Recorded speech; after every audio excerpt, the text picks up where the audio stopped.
Okay, so here is the protocol if someone doesn't pay. Okay, so the first thing you're going to do is send an email requesting payment and warning the buyer you will file a non-payment complaint to eBay if they don't pay within the specified time. Okay. If they still don't pay, then go to your My eBay page and find the link to the Resolution Center. Okay.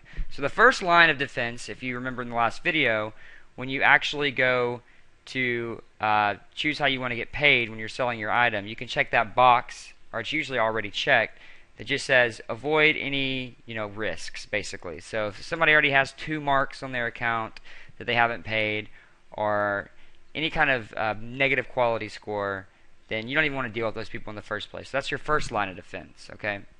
So once you're on the My eBay page, once you're in the Resolution Center, you're going to follow the instructions there to make a claim and file a final value fee credit. Okay, this is basically going to refund your fees. Then eBay will contact the buyer and give them a warning. Okay, this often gets the buyer to pay. Any bidder that receives a third warning will be indefinitely suspended from eBay. Okay, so you can already avoid people that have 2 warnings. Okay, if for whatever reason someone still sells to somebody with 2 warnings and that person gets a third warning, then they won't even have an account anymore. If they're a first-time offender, then maybe they can slip through the cracks, but this is not something if they're a first-time offender, maybe they can slip through the cracks, but this isn't something that people can just run rampantly on eBay and do.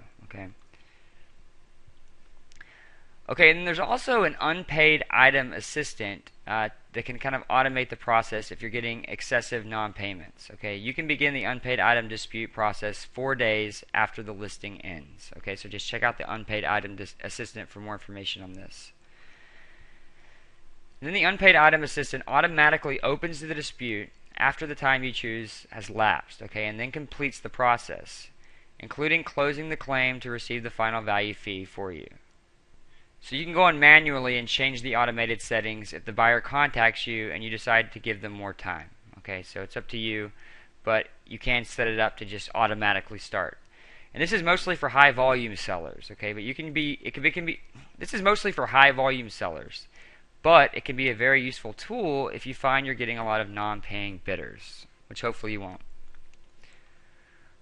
Alright, so that wraps it up for this module. In the next module, we're going to get into more advanced selling tactics on eBay.